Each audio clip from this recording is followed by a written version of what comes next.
A energia que move o mundo é suja e você nem imagina o quanto. Petróleo, carvão e gás. 81% da matriz energética mundial são combustíveis fósseis. Estados Unidos e China, por exemplo, as duas principais locomotivas da economia do planeta, dependem principalmente do carvão mineral para ter energia. E essa dependência dos combustíveis fósseis deverá continuar por um bom tempo. Segundo a Agência Internacional de Energia, a situação não deverá mudar muito até o ano de 2030. O combate ao aquecimento global não se resolverá somente com investimentos em energia limpa e renovável. É preciso fazer algo mais. No programa de hoje, você vai ver o que está sendo feito para tentar compensar as emissões de gases de efeito estufa a partir da produção de energia com petróleo, carvão e gás. Fumaça que vira alimento. Nesta termoelétrica a carvão mineral no Rio Grande do Sul, CO2 vira refeição para colônias de microalgas. Os vegetais são transformados depois em biocombustível. O trabalho agora é dos pesquisadores da Universidade Federal do Rio Grande para transformar espirulina e clorela em biocombustível. Você vai conhecer a única experiência de sequestro geológico de CO2 que existe na América do Sul. O que ia para a atmosfera é bombeado para o fundo da Terra, na Bahia. Podemos unir as duas coisas, produzir mais óleo, como ao mesmo tempo estocar CO2 que está indo para a atmosfera e criando problema ambiental.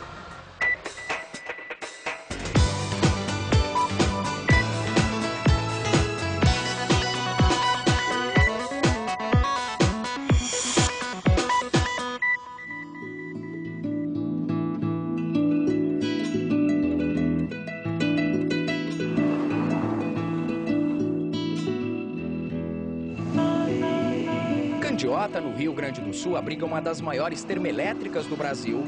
A usina Presidente Médici tem capacidade para abastecer uma cidade do tamanho de Porto Alegre, que fica a 400 quilômetros de distância.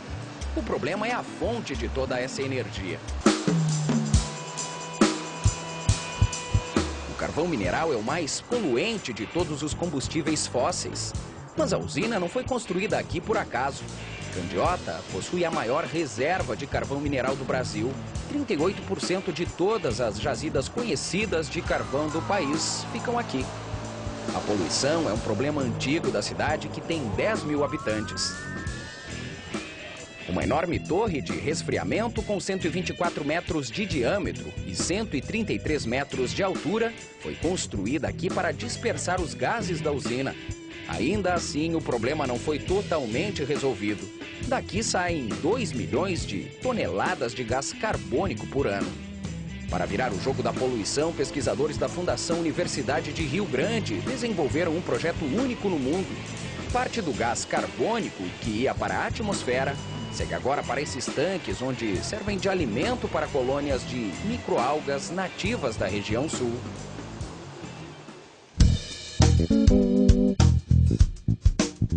Em pouco tempo, as microalgas realizam a fotossíntese com eficiência até 1000 vezes maior que a maioria dos vegetais.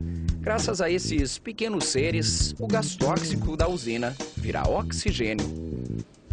O Laboratório de Engenharia Bioquímica da FURG trabalha há 15 anos com microalgas. E há cerca de 5 anos nós apresentamos o projeto para a CGTE com a ideia de diminuir as emissões de gás carbônico, que é o maior causador do efeito estufa, utilizando microalgas. A ideia era transformar um passivo ambiental em algo que seja útil para a comunidade e para toda a sociedade. Com isso, nós estamos conseguindo fazer uma fixação de em torno de 50% do gás carbônico que entra nos tanques. E a partir daí é formada uma biomassa muito grande, uma biomassa microalgal muito grande, em que essa biomassa é transformada em produtos úteis, como biocombustíveis, exemplo, biodiesel, bioetanol e biometano, ou mesmo utilizada em alimentação, tanto animal quanto humana. Primeiro nós montamos uma estrutura a nível de laboratório, a partir de então construímos essa planta piloto e na terceira etapa agora nós vamos construir cerca de 1,5 hectare de tanques de microalga. A meta agora é expandir o projeto e testá-lo numa escala bem maior. Em 2 anos, quando o projeto estiver funcionando a pleno, com a construção de outros 12 tanques como este, os pesquisadores pretendem reduzir em 10% o gás carbônico jogado na atmosfera. Isso representa o dobro do que foi previsto no Acordo de Quioto, que era de reduzir 5% até 2012. Com alimento abundante, as microalgas se multiplicam rapidamente. É preciso retirar o excedente dos tanques a cada 2 dias. A matéria orgânica que sai da usina não é tóxica e serve de base para outra linha de pesquisa em Rio Grande, a 240 quilômetros de distância.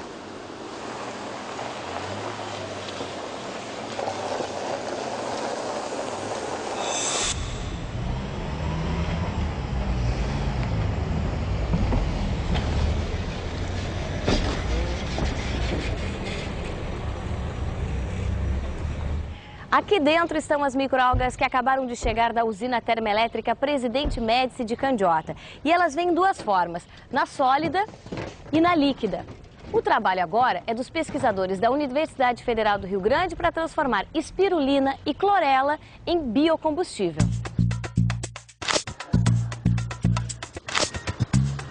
A transformação começa neste laboratório de engenharia bioquímica.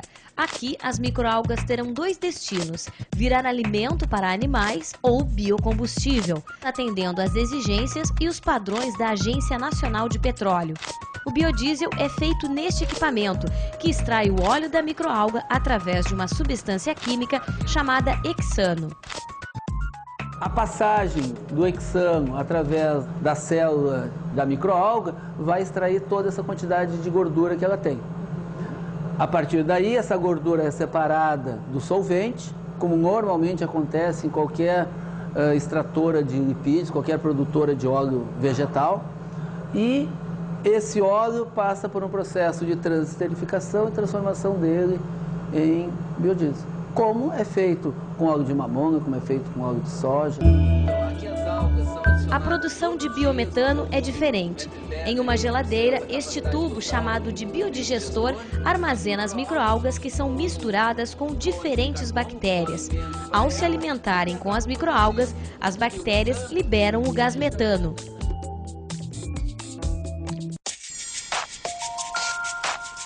A produção do bioetanol é um processo mais lento. A microalga fermenta com outros nutrientes durante 18 horas. Em seguida, ela vai para este destilador e vira álcool com 96% de pureza, que é o álcool utilizado como combustível para automóveis. O etanol ele é produzido em qualquer lugar do mundo a partir de uma biomassa orgânica. Essa biomassa orgânica ou é a cana-de-açúcar, que pode gerar açúcar, ou pode a área da cana-de-açúcar gerar outros alimentos, ou é o milho, ou é o arroz, ou é qualquer outro tipo de alimento. Então, a gente defende na nossa área, como engenheiro de alimentos que eu sou, que alimento tem que virar alimento para ser ingerido pela população e que biocombustível tem que ser obtido a partir de outras fontes que não alimento. Além disso, os estudos revelaram que as plantas aquáticas também podem ser utilizadas como combustível para gerar energia ao ser misturada com o carvão nas caldeiras de usinas termoelétricas. Assim, a emissão de CO2 diminui, já que a quantidade de carvão para a queima será menor. Com os biocombustíveis, continua sendo produzido CO2, porque sempre vai ser produzido CO2 numa combustão de um combustível, tá? Combustão de um combustível até redundante parece ser, mas é isso que a gente fala. A diferença é que o CO2 dos biocombustíveis fica circulando. Ele vai para a atmosfera, depois existe um processo de fotossíntese, ele volta a ser fixado nos vegetais e nas microalgas, depois ele volta para a atmosfera, então ele fica circulando. Enquanto que nos combustíveis fósseis é uma direção só, ele está no subsolo e vai para a atmosfera, mais nada. De todos os processos para a geração de combustível, as condições para produzir etanol são as mais animadoras. A usina termoelétrica de Candiota lança para o meio ambiente 3 milhões de toneladas de gás carbônico por ano. Com a emissão de CO2 da usina termoelétrica, seria possível produzir o equivalente a 10% de toda a produção de etanol hoje no Brasil, que são 25 bilhões de litros de etanol por ano. Candiota é uma usina pequena comparado com usinas de países desenvolvidos e usinas da China. O Brasil tem uma matriz energética bem diferente de outros países, né? Nós temos muita energia gerada a partir de recursos hídricos. Os outros países, ou é a partir de carvão, ou é a partir de gás natural, ou é a partir de nuclear. Então nós temos uma matriz bem diferente, mas nós precisamos sim continuar queimando carvão. A gente vai continuar sim queimando petróleo, só que a gente tem que dar um fim mais nobre para esse CO2 que é gerado durante a queima. O sequestro de carbono com o uso de microalgas está sendo acompanhado de perto pela Petrobras. A maior empresa do Brasil participa da corrida tecnológica internacional, que busca soluções para as emissões de gases de efeito estufa. A gente tem que dar um jeito de conseguir produzir, suprir as demandas energéticas e, ao mesmo tempo, fazer isso de uma forma sustentável. Então, uma das formas sustentáveis e que pauta muito o desenvolvimento tecnológico da Petrobras é o sequestro de carbono. Inaugurado em 1976, o Polo Petroquímico de Camaçari, na Bahia, se tornou um grande campo de testes de bombeamento de CO2 para debaixo da terra. A experiência vem de longe, quando nem se falava em aquecimento global. Há 22 anos, Paulo Rocha coordenou o uso de CO2 para fins nada ecológicos. O que fizemos na Bahia foi capturar correntes de CO2 e injetar em campos petrolíferos para a gente ver se realmente a gente aumenta essa produção de óleo. O CO2 entra e depois sai, Isso. levando o que interessa. O CO2 entra e ele serve como um estímulo para a jazida produzir mais óleo. Então eu consigo tirar quantidades de óleo que eu não tiraria de outra forma. A técnica convencional é injeção de água, então eu com CO2 tiro muito mais óleo do que com água. Com o agravamento do efeito estufa, a empresa decidiu mudar o procedimento e promover o sequestro de carbono na Bahia. Desde dezembro do ano passado, a unidade da Petrobras em Camaçari vem bombeando 50 toneladas de CO2 por dia para um aquífero salino a 2.000 metros de profundidade. Lá, o gás permanece estocado.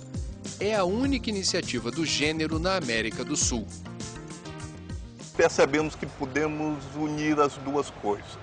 Quer dizer, tanto nós podemos produzir mais óleo, como ao mesmo tempo estocar CO2 que está indo para a atmosfera e criando problema ambiental. Então os projetos mudam um pouco o enfoque técnico, mas a ideia agora é, eu posso juntar as duas coisas. Eu posso reduzir o problema ambiental e produzir mais óleo, quer dizer, eu posso reduzir o problema ambiental com receita, porque o óleo adicional serve para pagar essa retirada do CO2 da atmosfera. Paulo deixou Camaçari no início de maio.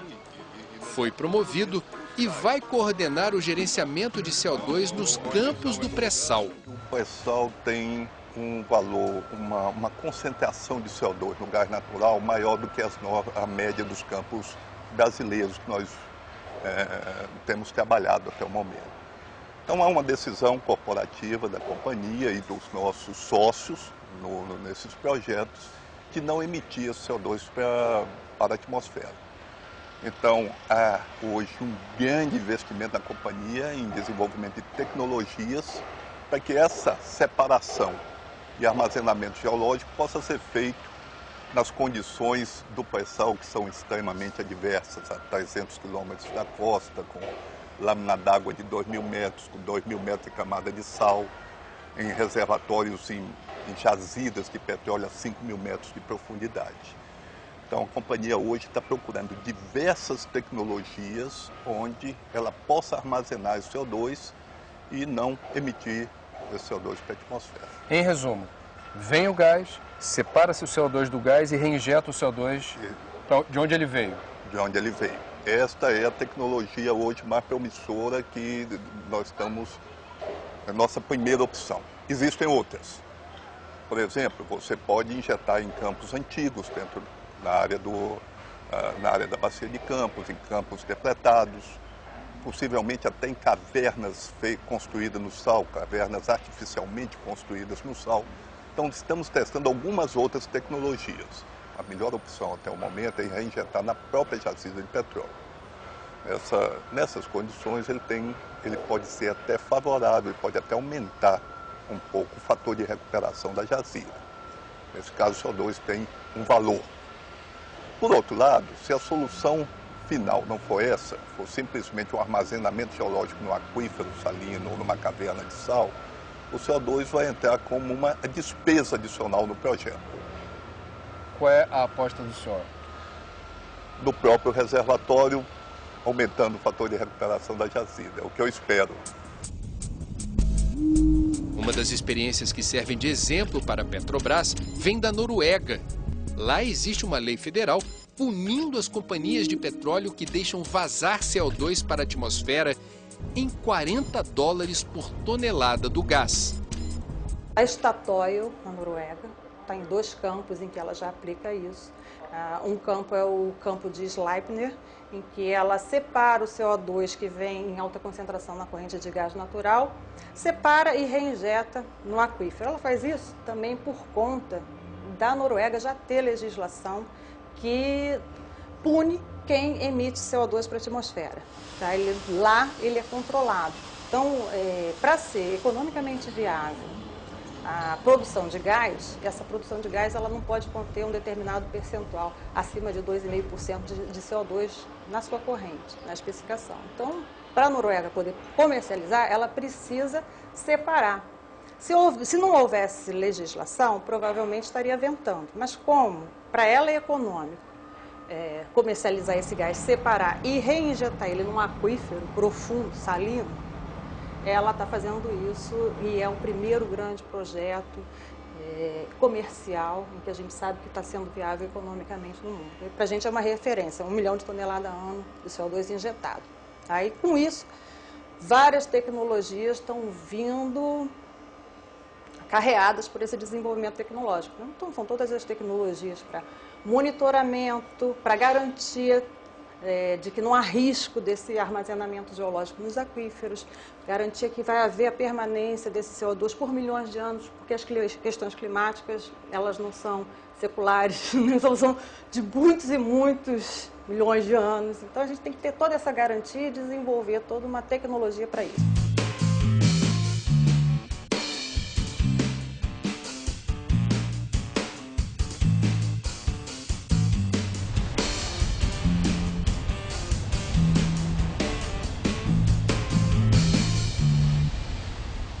Sequestro geológico de carbono, produção de microalgas em série tendo CO2 como nutriente. Os exemplos que você viu no programa de hoje são apenas medidas paliativas. Para enfrentar de verdade o problema do aquecimento global, é preciso investir forte e urgentemente em energia limpa e renovável, zerar o desmatamento, promover o manejo adequado do lixo, entre outras medidas urgentes. Mais informações sobre os assuntos mostrados aqui hoje, acesse o link do Cidades e Soluções no site da Globo News ou o nosso blog na internet. Até a próxima!